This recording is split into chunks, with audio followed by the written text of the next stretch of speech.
पवित्र शास्त्राचे वाचन करण्यापूर्वीची प्रार्थना. हे देवा, तुझा शब्द वाचत असताना मला तुझी ओळख होऊ दे. तुझे प्रेम व तुझे स्मरण रोजच्या जीवनात होण्यासाठी तू मला मदत कर.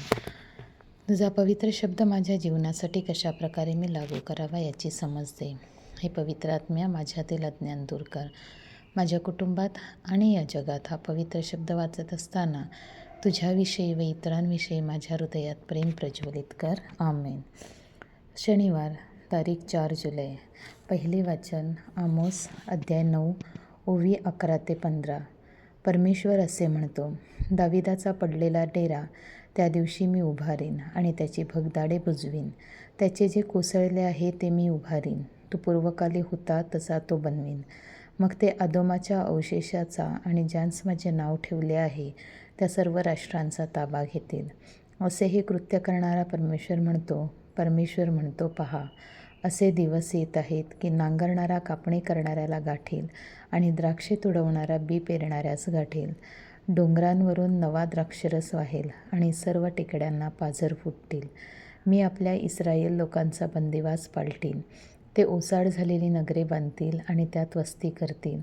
ते द्राक्षमळे लावतील आणि त्यांचा द्राक्षारस पितील. ते बाग लावतील आणि त्यांची फळे खातील. मी त्यांस त्यांच्या भूमीत रुजवीन आणि जी भूमी मी त्यांस दिली आहे तिथून त्यांस यापुढे उपटून टाकण्यात येणार नाही, असे परमेश्वर तुझा देव म्हणतो. प्रभूचे वचन. देवाला धन्यवाद.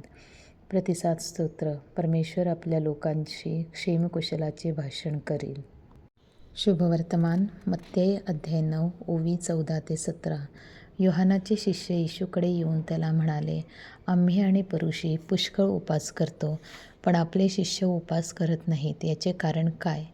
येशू त्यांना म्हणाला, वऱ्हाड्यांबरोबर वर आहे तोपर्यंत ते शोक करणे शक्य आहे काय? तरी असे दिवस येतील की वर त्यांच्यापासून काढून घेतला जाईल. तेव्हा ते उपास करतील. कोणी कोऱ्या कापडाचे ठिगळ जुन्या वस्त्राला लावत नाहीत, कारण धड करण्याकरिता लावलेले ठिगळ त्या वस्त्राला फाडते आणि छिद्र मोठे होते. तसेच कोणी नवा द्राक्षरस जुन्या बुदल्यात घालत नाहीत. घातला तर बुदले फुटून द्राक्षरस सांडतो आणि बुदले बिघडतात.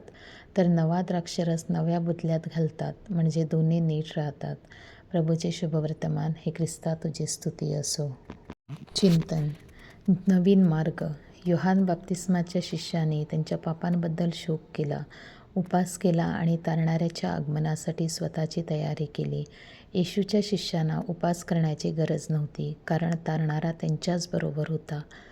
येशूने उपासाची निंदा केली नाही, तर योग्य कारणासाठी उपास करावा या गोष्टीवर भर दिला.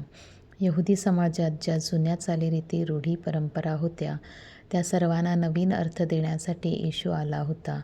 कठोर, निर्दयी आणि असह्य परंपरा नवीन पद्धतीने चालू ठेवल्या जाऊ शकतात. मोशेच्या नियमांना धरून या चालीरीतींना नवीनपणा देण्याचा येशू प्रयत्न करीत होता, की जेणेकरून हे नियम पाळताना लोकांना सोपे जाईल.